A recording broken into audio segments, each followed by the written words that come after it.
예, 경기도 남양주을 국회의원 김한정입니다. 김기춘 정인. 네. 정인은 법무부 장관, 국회의원, 그리고 대통령 비서실장을 역임했죠. 네. 국가의 주요 공직들을 거의 40년을 거쳐온 분인데 명예를 존중하는 분으로 알고 있습니다. 맞습니까? 저 나름대로는 성실하게 근무하려고 노력해 왔습니다. 그래서 이 국정조사 청문회장에서 반드시 오로지 진실만을 이야기하겠다고 선언하신 거 맞죠? 그렇습니다. 선서하셨죠? 네. 그렇게 믿고 질문하겠습니다. 오늘 참 우병우 민정수석이 출석을 불응했는데 어떻게 생각하십니까? 저도 사실 고령이고 저도 건강이 매우 안 좋은 상태입니다. 제 심장에 스텐트도 지금 7개 받고 있고 어젯밤에도 제가 좀 통증이 와서 입원할까 했지만은 국회의 건의라 또 국회가 부르는 것은 국민이 부르는 것이다 해서 제가 재백사하고 여기 힘든 몸을 이끌고 나왔습니다. 국회가 부르면 당연히 와서 진술해야 된다고 생각합니다. 예. 우병우 민정수석은 청와대에서도 막강한 권력을 행사한 사람이고 이번 국정농단 사태에 상당 부분 또 많은 부분 책임이 있는 공직자인데도 불구하고 교묘하게 이렇게 국정조사를 회피하고 있는 이 현실에 대해서 다시 한번 국민의 분노를 전달하고자 합니다. 우병우 수석 지금 이 방송을 보고 있다면은 오라도 출석하기 바랍니다. 자, 김기춘 정인께 묻겠습니다. 아까도 얘기가 나왔지만 세월호 7시간 동안 대통령의 행방 어디 있는지 몰랐다. 이렇게 이야기를 하셨습니다. 그럴 수 있습니다. 예. 그런데 그 위급한 상황 아닙니까? 비서실장이라도 아니면은 담당 수석이라도 보내가지고 대통령한테 이 문제에 대해서는 보고를 해야 되겠다는 생각을 안 해보셨습니까? 제가 운영위원회에서 우리 존경하는 박영선 의원님이 질문하실 때 그때 대통령이 어디에 계셨냐 이런 질문이 계셔서 제가 잘 모르겠다고 답변한 건 사실입니다만은 그때 제가 듣기에는 청와대 어디에 계셨느냐라고 물으시는 줄 알고 여러 군데 그 집무실이 산재해 있어서 제가 정확한 위치를 모른다고 했는데요. 사실 제 질문에만 답해 주십시오. 네, 그날 대통령이 대변 보고 쫓아갔었어야 된다고 생각하시죠, 지금? 지금 생각해보면 아쉽게 생각을 합니다만은.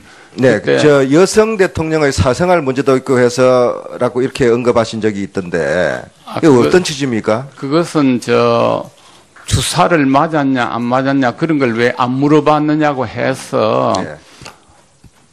저는 그런 허무맹랑한 얘기라고 생각하고 있기 때문에 그거 물어보지 않았다고 말한 것이 그렇게 보도가 된 여성 대통령이라는 표현은 많은 또 우리 대한민국 여성들한테 좀 모독감을 줬다는 제가 판단도 적절치 못한 표현이라고 생각합니다. 대통령의 사생활이면 모르겠지만 죄송합니다. 그리고 그 사생활 부분이 김기춘 정인 비서실장으로서의 출신으로서의 정인의 인식하고 맞지가 않습니다. 김기춘 실장은 뭐라고 그랬습니까? 대통령은 24시간 근무한다고 그랬지 않습니까? 그랬습니까? 안 그랬습니까? 그랬습니다. 저희는 24시간 근무하는 대통령한테 사생활이 있습니까? 없습니까? 그거 한번 대답을 해보십시오. 24시간 근무를 해도 공부를 수행하는 시간도 있고 사사로이 주무시는 시간도 있지 않겠습니까? 4월 16일 날 오전 9시부터 오후 5시까지가 사생활 기간입니까? 아닙니까? 그건 공무 수행하는 기간이라고 공무 수행을 안 한 거 아닙니까? 대통령이 그러면. 왜 그 부분에 대해서는 그날 지적과 반성을 안 하십니까? 계속 보고도 받으시고 현장에도 가시고 하셨기 때문에 직무를 수행했다고 생각하고 있습니다. 예, 정인. 간단하게 답해 주십시오. 왜 이러한 사태가 났다고 생각합니까? 왜 세월호에 대한 국민적 의혹이 아직도 정리가 되지 않고? 세월호 참사는 정말 불행한 참사이긴 하지만은 그거는 재판이나 수사 과정에서 나왔다시피 그 세월호 회사의 불실도 있었고 구조하는 것이 충분히 효율적이 못한 것도 있었고 많은 원인이 겹쳐졌다고 생각을 합니다. 다시 그 부분은 나중에 다시 질문하겠습니다. 오늘 오전 답변에서 김영한 전 수석의 비망록에 대해서 본인의 생각도 있을 거다 이렇게 이야기를 했습니다. 좋습니다. 그런데 이 김영한 수석의 민정수석의 이 메모들을 보면은요 많은 부분에 비서실장 지시로 보이는 대목들이 많이 있습니다. 본인도 직접 한번 보셨습니까? 저는 직접 보지 나중에 제가 전달해 드릴 테니까 그 부분에서 한번 직접 보십시오. 거기에 보면은 어떤 내용들이 나오냐.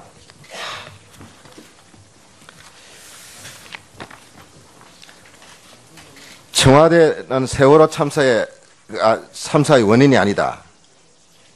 그 다음에 이 세월호 특별법은 자익 세력들이 벌이는 일이고 국가기관 진입욕구가 있기 때문에 차단해야 된다. 유민 아빠 김용호 씨 단식 중단에 대해서 비난하는 언론을 움직여라. 세월호 관련해서 야당 의원 이 배후에서 천동 조정하니까 이거 철저히 지휘하고 지시해라. 이래서 김현 의원 재판에 회부했습니다. 이런 등등 내용을 보면은요, 대통령 비서실장이 아니라 청와대 공작실장입니다. 어떻게 이럴 수가 있습니까? 지금 그 비망록을 가지고 많은 꾸지람을 주시는데요. 우리 청와대 우리 수석회의라는 것이 수석들을 모아놓고 실장이 일방적으로 지시하는 그런 회의가 아닙니다. 각자 자기 소관에 대해서 상황을 보고하고 또 자기 나름대로 대책을 얘기하고 이래서 의견을 나누는 소통의 장이기 때문에 그게 적힌 것이 전부 실장이 하나하나 다 지시했다고는 볼 수 없고요. 그 회의 참여자들의 의견이라든지 또는 작성한 분의 생각이라든지 이런 것이 혼재되어 있다고 저는 생각을 합니다. 이거는 제 거짓 없는 얘기입니다. 예, 김한정 의원 수고하셨습니다. 다음은 새누리당 이종구 의원 신문 조사해 주십시오. 네, 강남갑 이종구 의원입니다. 김기춘 증인께 먼저 우병우 지금 현재 그 당시에 민정비서관으로 김기춘 실장께서 그때 스카우트 하신 겁니까?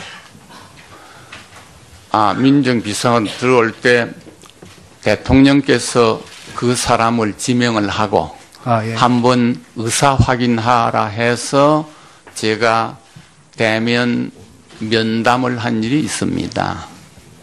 그러면은 우병우 장모와 최순실, 차은택 이렇게 골프를 치신 적이 있는데 결국은 최순실 백으로 들어온 거 아니에요? 우병우.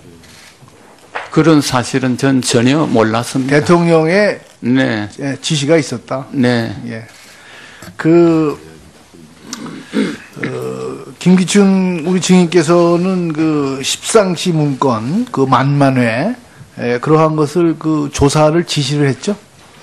제가 조사를 지시한 것이 아니고요. 네. 2014년 1월에 그때 조응천 공직기강 비서관입니다. 네. 그런 말하자면 보고서를 갖고 왔는데 그러니까 조사를 해가지고 이미 갖고 왔다. 이미 네. 네. 그 조사를 해가지고 가져왔는데 그 내용은 김기춘 비서실장을 2014년 연초나 중순에 이제 쳐내야 된다라는 의논을 했다는 내용입니다. 그 내용이. 그래서 저 자신의 거치에 관한 것이기 때문에 제가 그것을 더 조사해보라 말아라 이렇게 안 하고 그냥 묵살한 것입니다. 특별한 조치를 그러면 김기춘 증인께서 대통령께 그 내용은 보고를 하셨죠? 그 내용 그때 보고를 안 했습니다. 안 했습니까? 예, 제가 저희 그 거치에 관한 신상에 관한 얘기이기 때문에 뭐 또 대통령께 전부를 다 보고 중요한 일이면 보고를 하겠는데 그 당시로 그것이 그렇게 중요하다고 제가 생각을 못하고 예, 예. 보고를 안 했습니다. 예. 네. 그럼 문건은 그 후에 그 유출이 됐죠. 그 유출돼 가지고 그 해 11월 네. 하순에 세계일보에 보도가 됐습니다. 예, 예. 네. 그 과정은 아는 얘기고요. 근데 이러한 그 문건 유출건 이것이 잘 검찰에서 마무리가 돼가지고 대통령께서 우병우 수석을 이렇게 깔끔하게 처리했다 이렇게 칭찬을 했다 그러던데요. 그럼 그건 사실이죠? 그건 모릅니다. 그런 칭찬 받았다는 그래가지고 얘기도 칭찬을 받아가지고 민정비서관에서 수석으로 이렇게 프로모션한 거 아닙니까? 그거는 꼭 그런 건 아니다. 그거는 꼭 그런 것은 아니고 어떻든 네. 수석 비서관 시키는 것은 대통령께서 하시는 일이니까요. 네. 좋습니다. 김기춘 중위께서는 이제 대표적인 공안통인데 우리 고 김영한 수석의 그 비망록에 보면은 이제 여러 군데 그거 나오시거든요. 예. 그 가운데서 물론 여러 가지가 있지만은 세월호 관련도 있지만은 특히 이 사법부에 대한 그 얘기가 많이 나온단 말씀입니다. 예를 들면 헌재에 그 관련되는 것도 나오고 또 국정교과서 이 부분도 나오고 또 문화계의 네트워크, 소위 영화계의 그 좌파 성향 인적 네트워크에 대해서는 좀 우리가 파악을 해가지고 여러 가지로 좀 다룰 필요가 있다 이런 얘기도 나오고 보수 성향의 국제시장 막 이런 것을 지원해야 되지 않냐 뭐 이런 얘기도 나옵니다. 이렇게 국정 각 분야에 대해서 김기춘 우리 증인께서 인사를 포함을 해서 많은 개입을 하고 계시거든요. 이건 인정을 하시죠? 그렇지 않습니다. 지금 오늘날 의원님께서 아시다시피 사법부를 저희들이 무슨 아니 사법부는 좀 그렇다고 치고요. 그러면 언제도 저희들이 문화예술 문화예술도 사실 교육문화수석의 소관인데 민정수석 그게 적혀 있습니다만은 뭐 블랙리스트니 뭐 좌파를 어떻게 해라 전 그런 얘기 한 일이 없습니다. 네. 이번에 그 대통령이 3차 담화 하셨는데 그 3차 담화에 조언을 하셨나요? 전혀 조언한 바가 없습니다. 지금 밖에서는 뭐 이 모든 수습을 김아무개하고 저를 거명하는 보도를 봤는데요. 지난번에 우리 당의 상임 고문하고 전직 국회의장들이 처음에 한번 불려가서 각자 하고 싶은 얘기를 해라 하는 그때 다녀온 이후에는 전혀 제가 이 건에 관여한 적이 없습니다.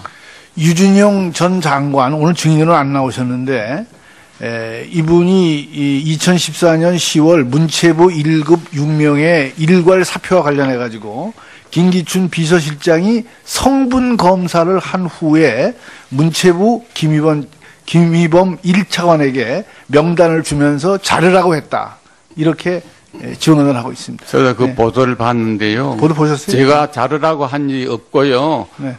우리 1급 공무원들은 장관이 바뀌면 비록 그분들이 정무직은 아니지만은 장관에게 인사 여유를 주기 위해서 일괄 사표를 하거나 퇴진을 종용받는 수가 많이 있는 그런 하나의 일환이라고 생각이 되고요.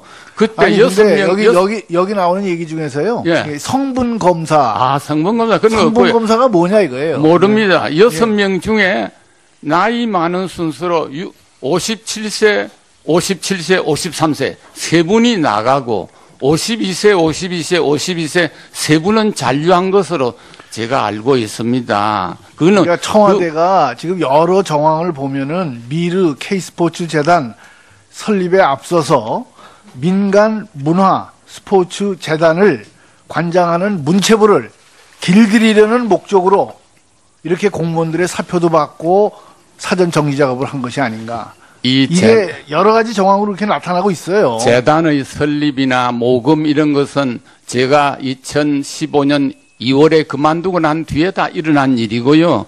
제가 재임하던 동안에 무슨 그런 것을 정지 작업을 하거나 전혀 없었습니다. 그건 사실이 아닙니다.